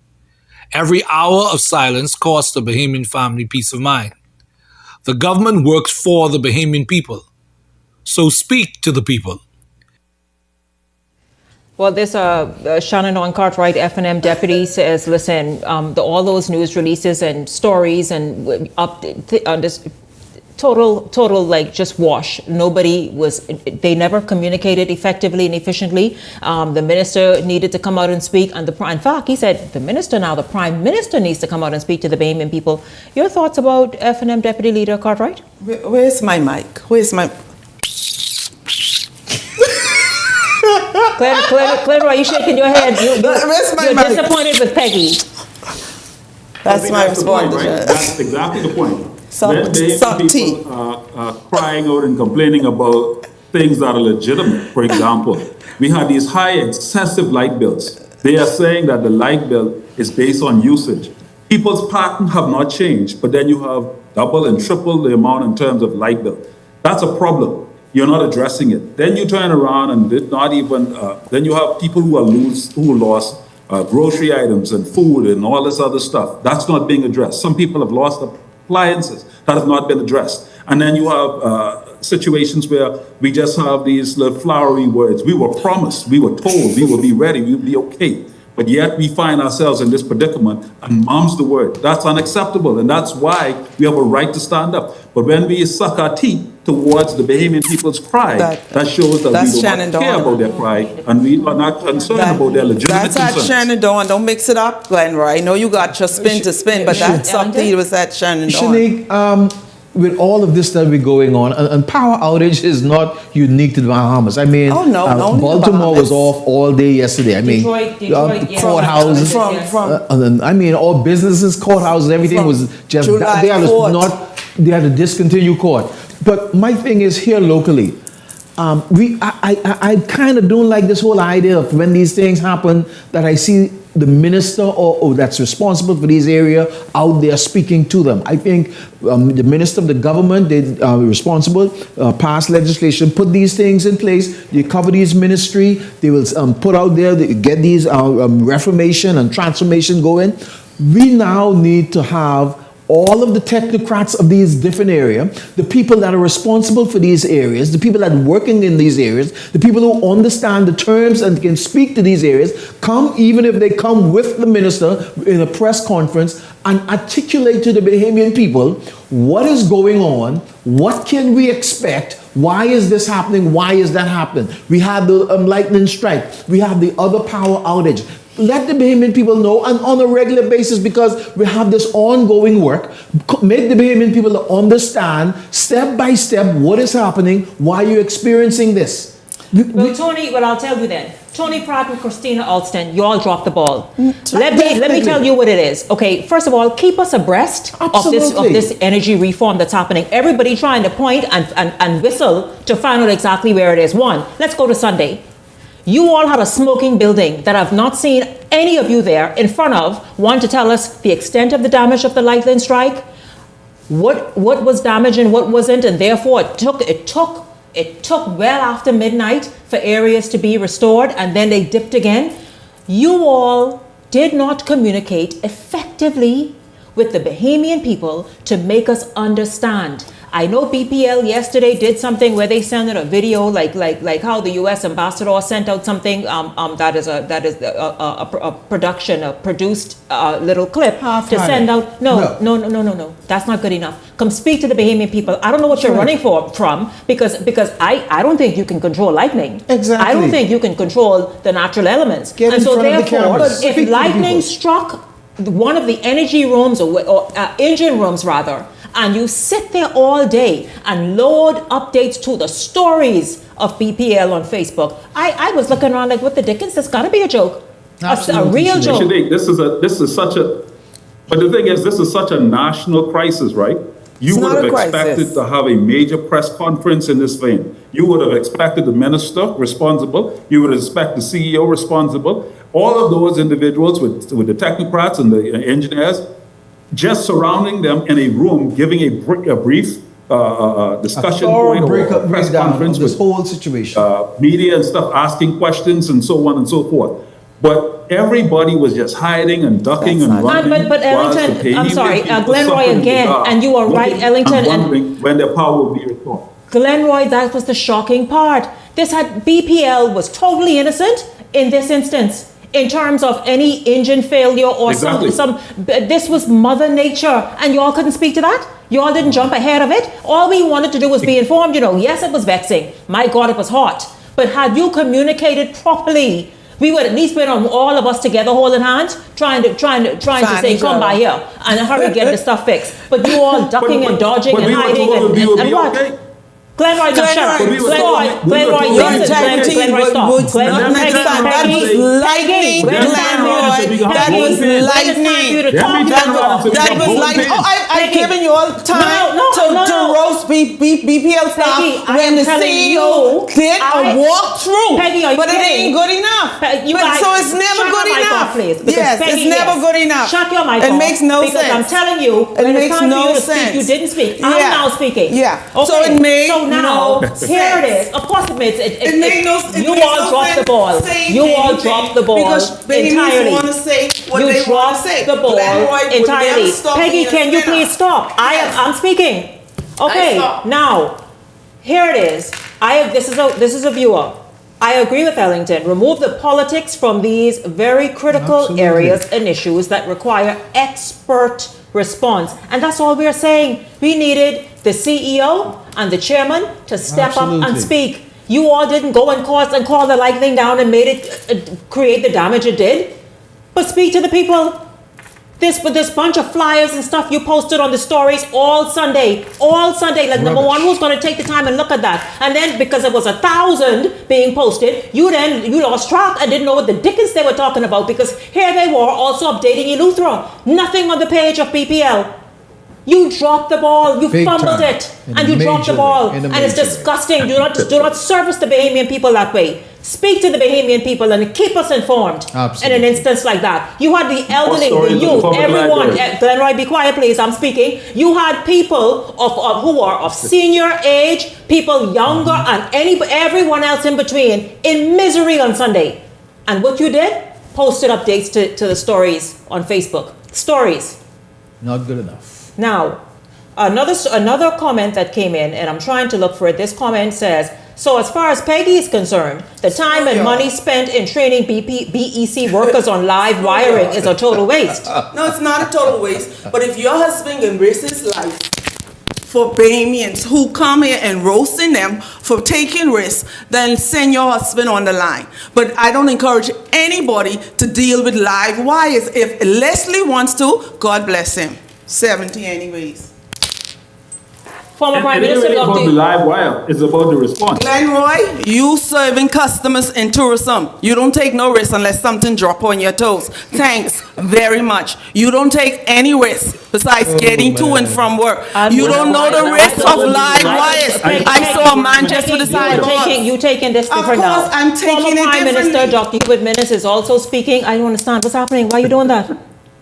No, you can't do that. You got my people in the back there going wild. Yeah, they Dr. Minnis is also speaking to the continued outages. He chastised the government's introduction of taxes to help facilitate infrastructural upgrades that still seem not to have been completed. I feel sorry for all of us. Electricity costs continue to go up. Individuals are sweating. They can't sleep. People are keeping the windows open, hoping that breeze comes through, etc. It's disaster. Disaster for kids. They can't do any reading. They can't do anything. They can't watch TV, etc. It's disaster. When we were in power, we had no load shedding. We were faced with COVID. People were indoors. In spite of that electricity, they burnt more electricity, but there was still no cost. We had the hedging. The government made noise about the hedging. We were exonerated. We were exonerated by IRCA, which said that that's the right way to go. And the government introduced taxes to resolve certain financial matters, but still, those were not resolved. Saw last week, and you remember that the union president, Kyle Wilson, president of the BEWU, called for an investigation into bribery. He claims he was made a proposition to keep his mouth shut and turn his head in the opposite direction.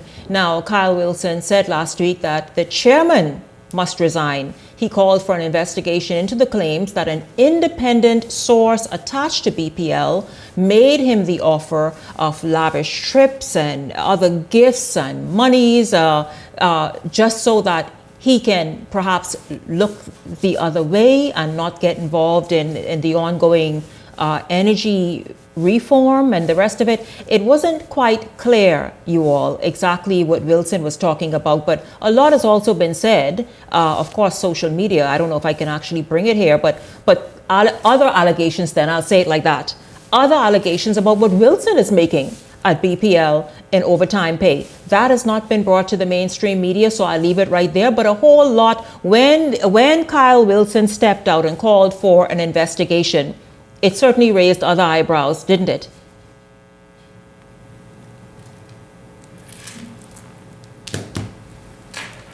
I don't know who I'm speaking to.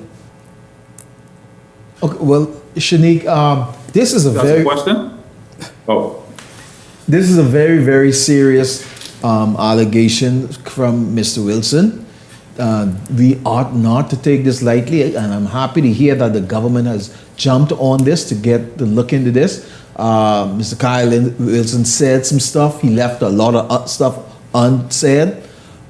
This is very serious. What is taking place that out of the ordinary with this whole deal with BPL, that somebody will need to bribe him to not stand up for his members? What is going on? What are this particular contractor or contractors doing that is way out of scope of what they should be doing, that they're offering Kyle such lavish gifts and donations? This is a very serious allegation as we talk about the transformation of BPL and Bahamians are going through all of these issues. We need to get to the bottom of this. Kyle Wilson I think he need to say something else. He need to speak some more to this issue. Kyle Wilson needs to come and speak to the Bahamian. He need to be more plain. Kyle Wilson, you need to speak to the Bahamian people. Do not drop crumbs and expect us to follow it like birds and pick it up, because it made no sense. I am wondering exactly, Glenroy, what it is that Wilson is talking about, that an outside source, somebody I guess who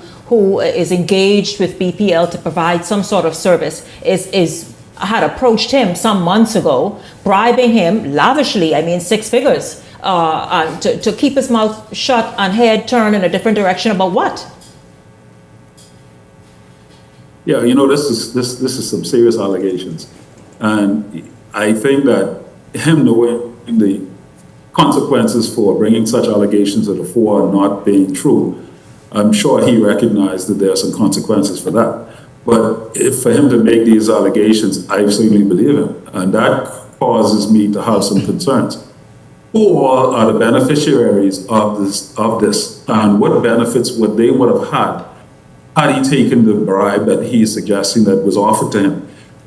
Who all are involved in these scenarios in terms of even the business opportunities and the generation of wealth gained in this whole organization? Who are the beneficiaries? Is it somebody that's going to benefit greatly as a result of buying out and selling out the union members? And that is where we need to find our investigations, because far too often in this country, there have been, and I've been saying this, there have been a monopolized wealth gain structure that locks out the ordinary citizen, and only friends, family, and lovers find themselves in that circle, and they continue to gain wealth and amass it for generations unborn. And we need to change that so that the Bahamian people at large can enjoy the fruits of the land and not be sequestered or just be confined to this kind of concept that you are just with a handle, looking for handle, hoping somebody will give you a plate. The fact is there are too many opportunities that Bahamians are missing out on because corrupt practices like this flourish in this country. And that is why Kyle will say, because he knows there's an audience for Trapsy drama. But I'll say this one thing concerning the investigation. I hope that there is one, and that that comes to equity and are clean. And so when we investigate, turn over every rock. I remember requesting an investigation from Kyle and his union executive, still waiting. And so that comes to equity must come with clean hands. And if your hands ain't clean and you come to equity, then may the chips fall where they may. Well, we'll be watching that. I did reach out to Kyle Wilson. I asked him for an interview. He didn't think it was the right time. I think, in fact, he has maybe a meeting, so he didn't want to speak outside of that meeting. But absolutely. Here's a comment: bribery is a criminal offense. That should have been reported to the police. Absolutely, he sat on it. He said he sat on it, and then he decided to write a letter to the CEO. Then they start chanting, fire the chairman. Make it make sense. BPL, BPL needs its own illumination. Absolutely, it does, because it baffles all of us exactly the protest that happened last Friday, and now it's Tuesday, and Kyle Wilson has gone very quiet. I've not heard anything else since Friday, and so we await to see exactly what that is. Well, you all know that Prime Minister Davis is putting on the table a consideration for members of Parliament to get an increase in salary. Well, former Prime Minister Dr. Eyewitness is raising eyebrows tonight at what he labels a questionable change of heart by Prime Minister Davis to increase parliamentarian salaries. Dr. Minnis recalled when he put forth a proposal for a systematic increase to MP salaries as Prime Minister in 2017, that it was rejected by members of Parliament, both the FNM and the PLP, including now Prime Minister Davis. Are you saying that the salary changes will be done by politicians? Is it fair for me to make decision on my salary? Please, that's a joke. What do you think will happen if you're asking an individual, you determine how much you should get paid? That is a real joke. Only a fool would say he shouldn't get more. You have to be joking. Establish a committee just like the judges, a salary review commission. Take it out of the hands of the politician so that you have it legislated and everybody can see why the changes. It's debated after the committee reports. You cannot ask people to pay themselves and make decisions on what their salaries will be. Now, Dr. Minnis, you should have established that committee when you were in power. That is why perhaps you were rejected. When we come back, the panel will respond to that and more. How much is a gallon of gas these days? Beyond the Headlines is backward after this. It's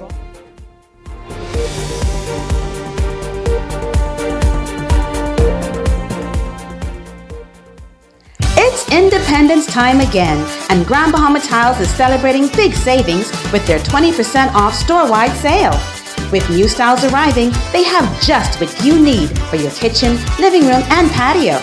And the first 10 customers get an additional $50 off their tile purchase. Come on in July 8th and July 9th and enjoy big Independence Day savings. Call them at 352-7920. This year, Island Luck Sportsbook sent one of their very own customers all the way to San Antonio to watch Game 5 of the NBA Finals. The Knicks closed it out right then and there. No Game 6, no Game 7. Our customer was sitting in that arena the night the championship was decided. That's the kind of luck we talking about at Island Luck Sportsbook. Winners live here. Must be 18 and over. Island Luck reminds you that it's only a game, so please game responsibly. Wealth should not only belong to a select few.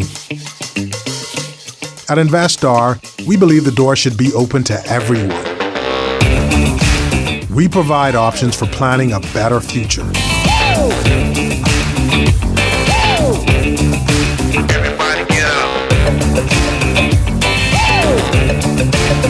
Our investment funds are designed to assist you in reaching your long-term financial goals.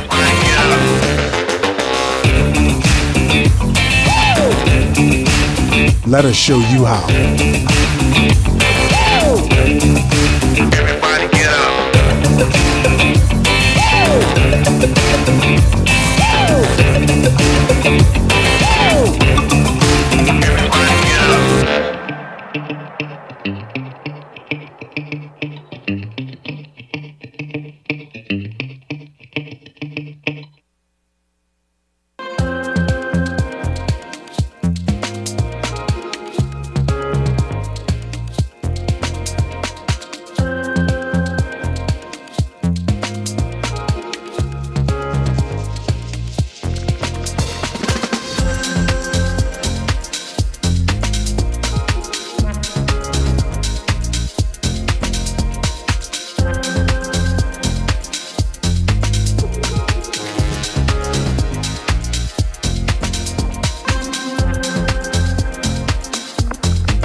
Welcome back to Being on the Headlines. It's good to have you all tuned in. Just before the break, former Prime Minister Dr. Eyewitness said about the proposal and thoughts of increasing members of Parliament salaries that those parliamentarians in the House right now should not be the ones saying yay or nay. He says there should be, in fact, a committee that determines that, and I guess the committee will determine how much and when and then the increments and all this stuff. Peggy and Ellington and Glenroy, your thoughts on where Dr. Minnis, first of all, he was rejected with that in 2017 when he tried it by parliamentarians. But your thoughts about what he's saying tonight on that?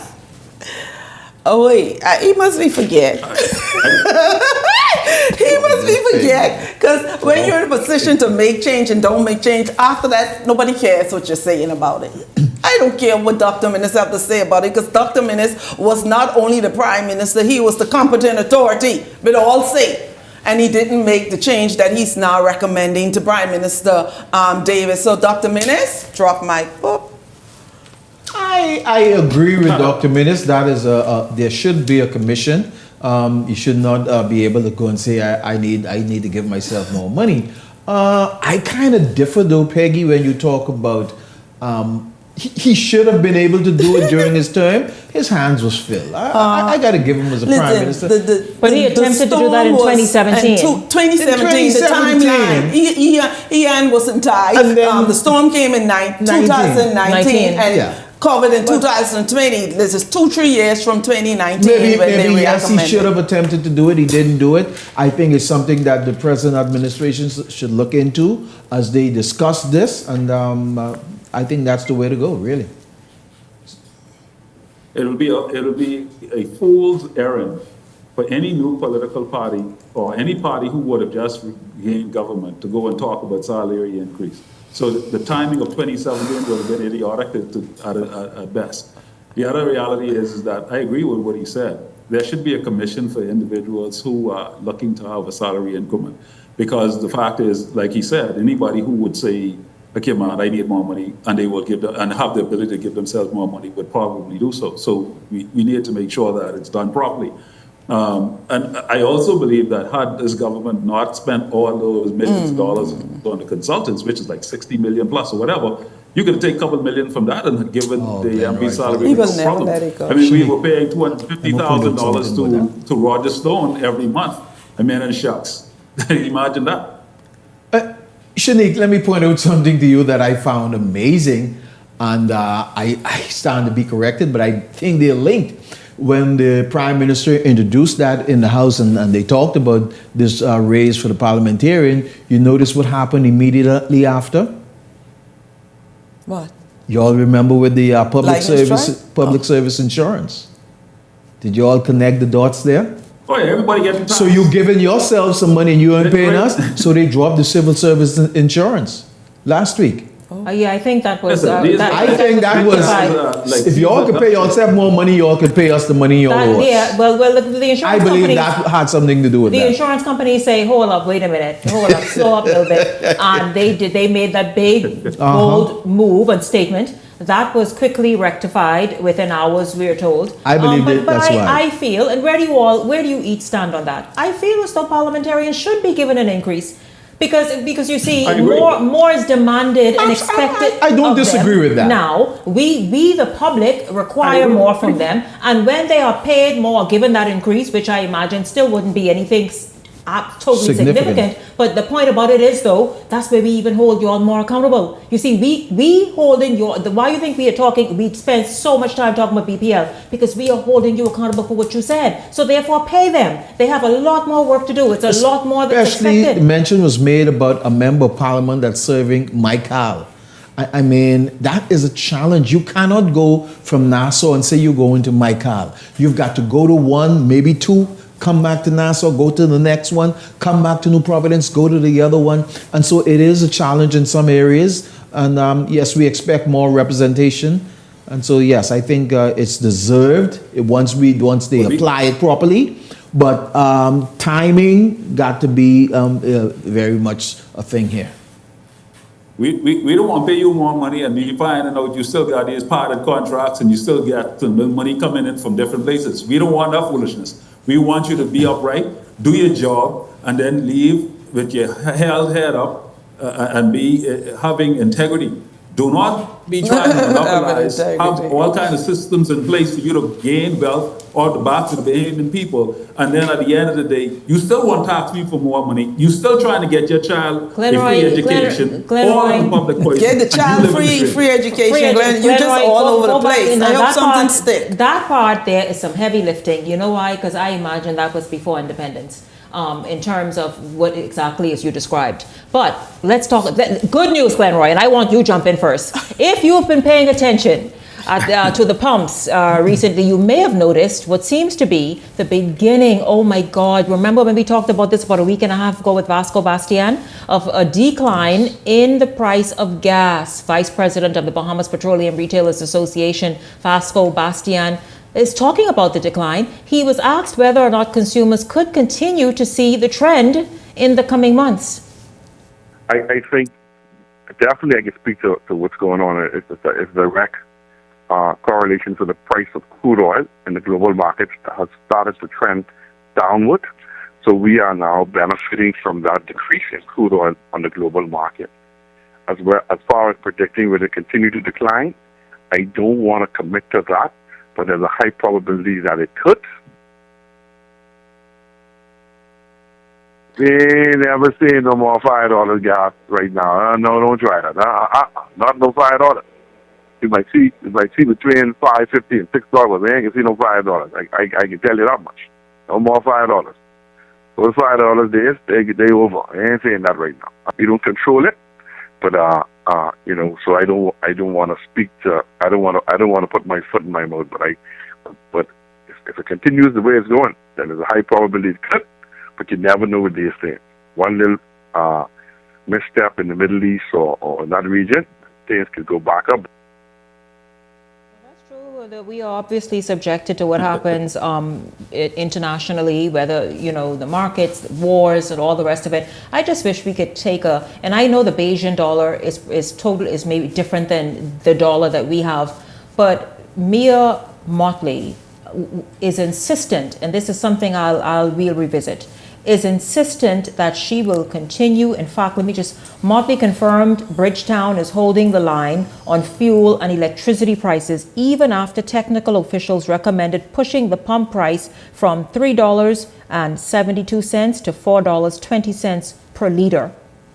A new constitution of Barbados is also headed to the cabinet within weeks. Okay, that's something different.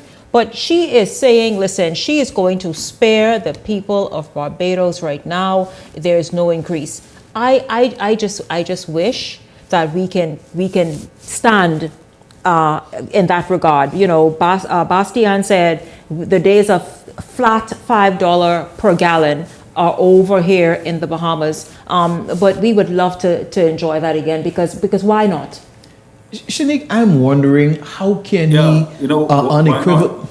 I'm wondering how can he just state that, and if the price of oil per barrel is continuing down at this moment, if it goes down to what it was prior to the start of this U.S.-Iran war, why can't we see it? And we were there prior to that. So that kind of baffles me. Is he saying, regardless of how low it go, because they got this little more lift, they're not going to go back that low? I think it would be unfair to the Bahamian populace. We have our neighbors right here to the north. They touting that it's going to go down even more for the summer holidays and all of that. And we're saying that basically this is as low as it's going to go. And knowing that our fuel is cut even more when it gets here. Help me, please. Hey, listen, Mia Motley is on a whole different level.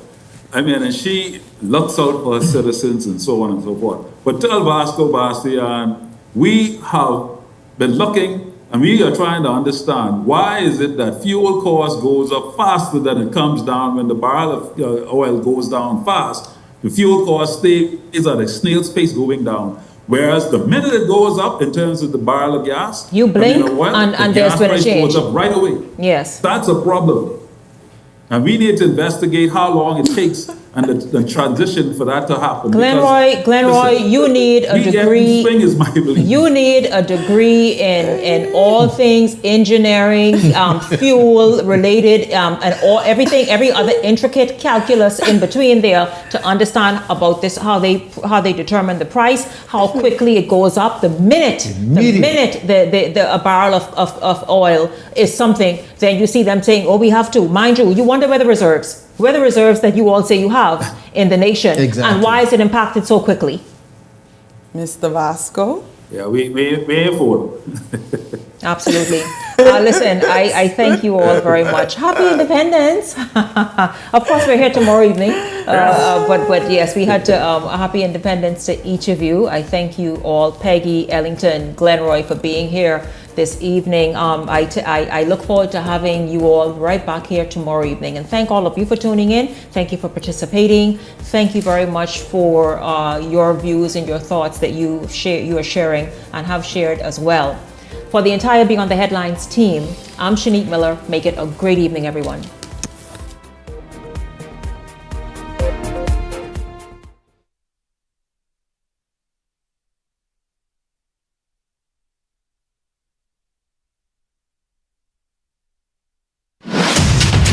The Verizon Media Group, home of ILTV, Paramount Systems Limited, Eyewitness News, and Beyond the Headlines.